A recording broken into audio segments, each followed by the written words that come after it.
Welcome to Building My Legacy podcast. This podcast is designed for leaders and entrepreneurs who want to leave a legacy and will provide strategies that focus upon key elements for legacy creation, determining your desired impact and its benefit, increasing your legacy's reach by engaging key stakeholders, planning, prioritizing, and executing. Here's your host, Dr. Lois Sonstegard.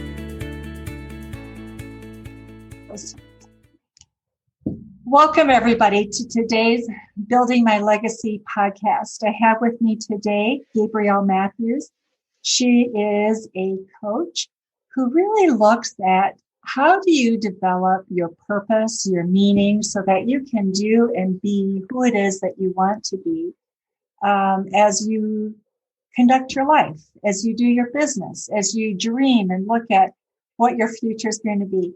So, Gabrielle, if you would just start by telling our audience a little bit about how did you get to this journey and what brought you to the place where you're at today?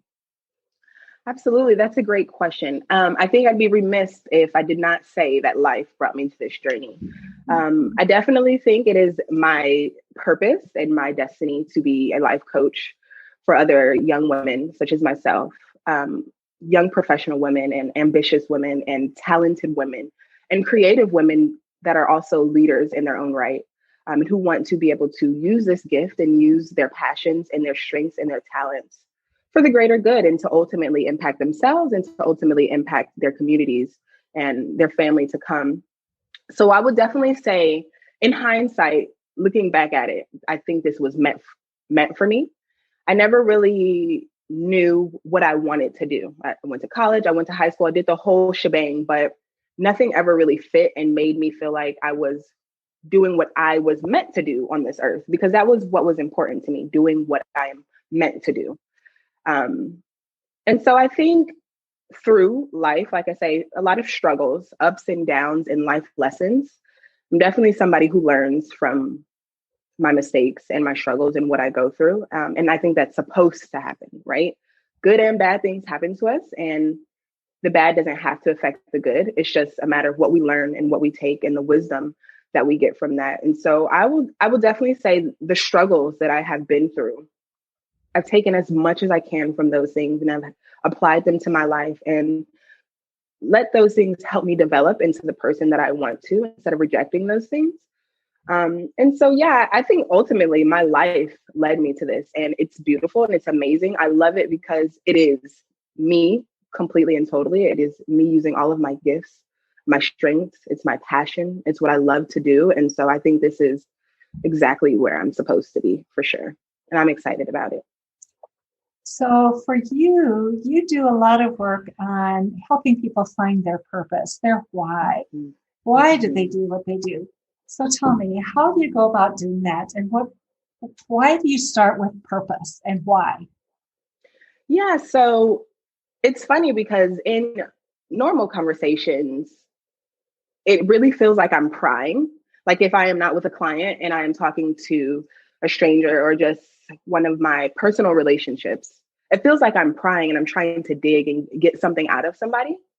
But that's just because I try to go to the center of things, go to the heart of the matter, because I think that is the simplest way to find your answer, is going straight to the truth. And instead of dealing with all the fluff and the things that are not necessarily relevant, or the things that are not necessarily beneficial, or even the things that are not necessarily true about you, I kind of feel like are not necessarily a waste of time, but it is not the most important.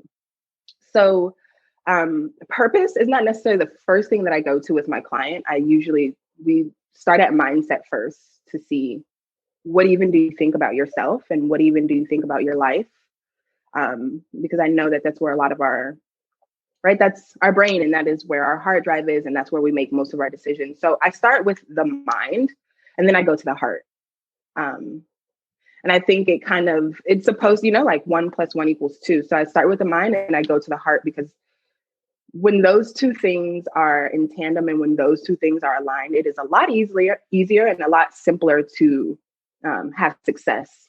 So with those two things combined, we make leaps and bounds, I will say. We're able to skip over the small stuff and make leaps and bounds in our development. Do you have a process you take people through, or how do you go about that? Yeah, so my process, I call it the butterfly transformation. The reason I call it that is because there's a very clear transformation that you go through.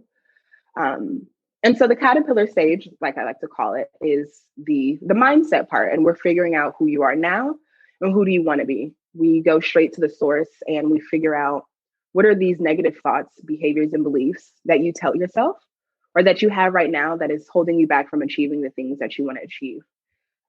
We spend a lot of the time in the caterpillar stage, just as the caterpillar would, because that is the foundation. And so when we get rid of all of the negative things, we begin to fill it back up with beautiful things. And we tell ourselves authentic, empowering, true things about ourselves. We pull out our talents, our gifts, and our strengths, because unfortunately, not everybody knows what they're good at.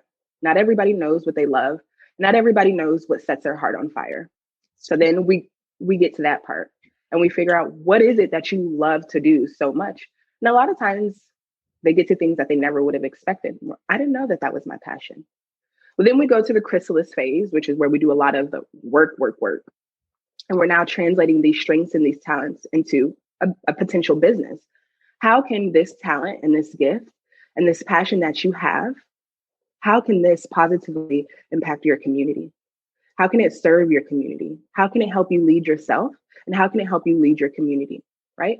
When we do those things, it makes it a lot easier for everyone else to trust and everyone else to follow. And it makes it a lot easier to build something big because you're going into something that is authentic and real and true for yourself. And when we operate in our passions, it's a lot easier to overcome our challenges and our battles. So that's why it's important for me that I find what makes a person passionate and what sets your heart on fire, because I believe that path, the one with the least resistance, is the one that will get you to the most success and get you to this success in a quicker way, because you're operating in something that is good for you and that you love. And then the final stage is the adult butterfly stage. And that is when we get to be who we are now. We get to experience our dreams, or at least the beginning of our dreams, because we have so many. A lot of my clients dream very big. And usually every day they're adding new dreams to their dreams, and it overwhelms them. It tends to overwhelm them. But when we get to that adult phase, we get to celebrate now who we are now. We get to celebrate being able to live these dreams and being at the beginning of these dreams and letting these dreams actualize themselves into something real. Like, it doesn't have to just live in your head. It can be your reality. And so we celebrate and we reflect on what we did that got us here, so that as we continue to grow personally and professionally, we can use those things that we learned to help us overcome future obstacles. So it's definitely a big mix of personal and professional development for sure. So who do you work with? Who's your target market, Gabrielle? Yeah, so my target market is young professional women right now. When I say young, I say between the ages of like 18 and 36. Okay. That's who I specialize with. I have been blessed to know that I can impact all kinds of people, but I am focusing on young professional women who have their own talents and their own creative abilities, who want to lead something of their own. Right. And they have big dreams often, don't they? Oh my gosh. Yes. They dream very big and new dreams every day. And it discourages them. But I try to get them to see the glass as half full and let them know, like, this is something that can be real for you. It can be real. Yeah. Mm-hmm. So, Gabrielle, when you think about that, as I'm listening to you, I think so much of us, when we think about building a legacy, it's all about purpose. It's completing our life with a purpose, right? Mm-hmm. And so talk a little bit about that, how purpose helps us get started, but then how it also completes us. I love that. That's a good question. Well, purpose has always been important to me because I've always felt like life is more than our achievements, and life is more than our successes. And life is more than the materialistic things that we gain, like money. And I believe it's more about fulfillment. And I think it's more about happiness. And I think it is more about how you impact the people around you so that people can be greater than what they are.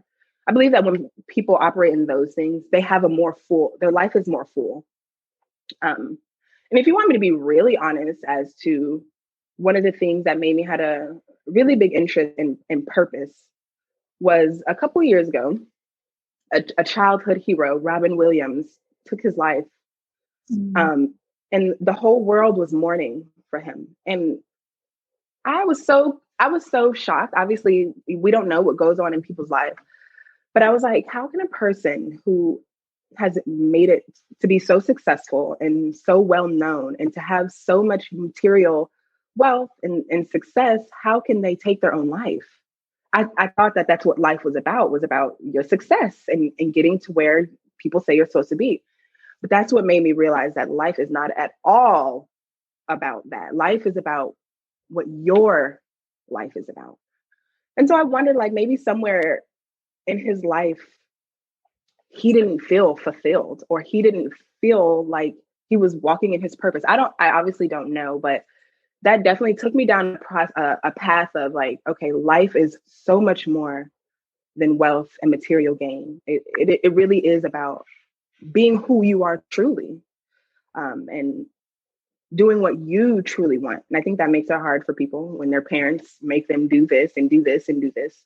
I think that's why a lot of people have mental health issues. And a lot of people are unhappy because I don't feel like a lot of people are being true to themselves, right? I think it's really easy to be true to yourself when you're walking in your purpose. I think those two things are in tandem. So I feel like that is the ultimate sign of like happiness, is when you're able to freely be who you want to be unapologetically, and you have a community of people that support that and who love that, and who want to let that flourish. I think that is what life is about. And I think when we walk in the thing that fulfills us, it makes us feel like I have a reason. I have a reason to be here. I have meaning. I have impact. I think that's when people really start to feel like they're living, is when they can let themselves benefit other people, for sure. They know they were born for a reason, and they can live that purpose, that reason. Boy, that's so huge, so huge. I remember when I was a young kid growing up, I lived in a dormitory, and so away from home. So every 6 weeks or so, we would go home for a day and a half. And the other kids in the school all came from very wealthy families, and not like ours. And they were used to traveling all over the world for their holidays. They would go to different countries to buy material, have a dress made for the prom or whatever. So it was a lifestyle that was extraordinary. But what was interesting about it was, I was about 13 at the time. We were getting ready. It was one of the weeks that we were going to go home. And of course, everybody at school knew we were going home because we all arrived at school with luggage that day. And we hauled our luggage to the train station, and then we get on the train, and then we go home 5 hours, and then, we repeat the journey back. So she said, "Isn't this about the time that you should be going home again?" And I said, "Yes." And I didn't really know this person. There were only 40 people in my class, but our lifestyle was quite different. So we didn't really know a lot of the people. And she said, "Can I come home with you?" And I said, "Wow, I don't know. I have to ask my father." So I called my father, and he said, "Well, ask her first of all why she wants to come to our house, because we don't have servants and we live rather humbly. And so she may not be prepared for how we live." So I went back to school, and I said, "My father says you can come, but he'd like to know why you want to come." And she said, "Well, I think before I graduate from high school, I want to have experienced once a family where there's love." And she said, "I think your family must have that." So, isn't that amazing? So here she was. She had traveled all over the world. She could buy anything she wanted, do anything she wanted, except she couldn't buy happiness or love. I have chills. I have chills. Exactly. You're exactly right. That is important. Most important. Wow. Yeah, we spend a lot of time chasing what we think is going to make us happy. And then we get it and we say, not enough. we need more because it wasn't enough, right? Exactly. It wasn't enough, or it wasn't even really the thing that you wanted. Isn't that interesting? Yeah. Mm-hmm. Yeah. And sometimes we don't know that. We don't know. And I think we need people to help us realize that. I think, like you said, collaboration is extremely important. Community is important.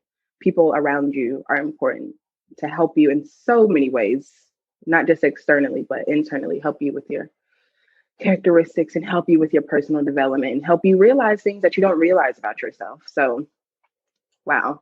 Gabrielle, what are some of the biggest challenges that you think your clients have when they come to you? What do they have to work on the most? Oh my gosh. So I would say one of the biggest challenges they have is a fear of failure. And and the fear that they will be the reason that they fail. The fear that their own insecurities and their own self-doubt is the reason they failed, as opposed to I failed because I made a mistake. That's not what they're thinking about. They're thinking about my own insecurities and my own self-doubt is going to be the reason why I never achieve this dream that I achieved. So they have a very, very big fear of failure that kind of just plays into itself, because what it does is it, of course, makes them more insecure and makes them makes them doubt themselves, because these dreams that they have are so big and they don't feel capable. A lot of them, because my transformation is ideally turning somebody into a business owner, right? A leader in your own way. And so where we start off is not a business owner. And we start off as somebody who's very confused, afraid, lonely, self-doubt. And so there's a lot that we're dealing with here. And so once they have that insecurity and the self-doubt, then they have mental overload. Then they start thinking about all these different things and they have no clarity and there's disorganization and it creates more fear, which just goes back to the fear of failure. So it's just a cycle that they put themselves in. And I would definitely say at the root of that is the fear that their own insecurities is going to be the reason why they don't achieve the dreams that they achieve. So it's definitely about telling yourself something different. That's why we definitely have to go to the mind first, so we can tell ourselves something different, right? Like, I believe that you have these dreams and what you see because you are supposed to achieve that thing. You are supposed to live that thing. That thing is supposed to be real. That's why the dream was given to you, right? That's why it was put into your head in the first place. So I try to empower them and let them see it that way. Like, I didn't have that dream. This person didn't have that dream. You had that dream. So obviously you are fully able and capable of carrying this dream out into fruition. Instead of letting this really big dream scare them and paralyze them is what it really does. It paralyzes them and it almost gets them to do nothing at all. And so they spend a lot of time with regret and just fear and walking with their dreams on one side of their head and then their fears on the other side. And so we're trying to declutter all of that. So for you, as people go on this journey, biggest mistakes they make, where do they suffer in terms of trying to navigate this? Honestly, I think, I hope this doesn't sound bad, but I think they suffer most with their mentality, which is why we spend the mindset, which is why we spend so much time in the caterpillar phase, because what they've been telling themselves, they've been telling themselves this for 25 years, 30 years, 22 years.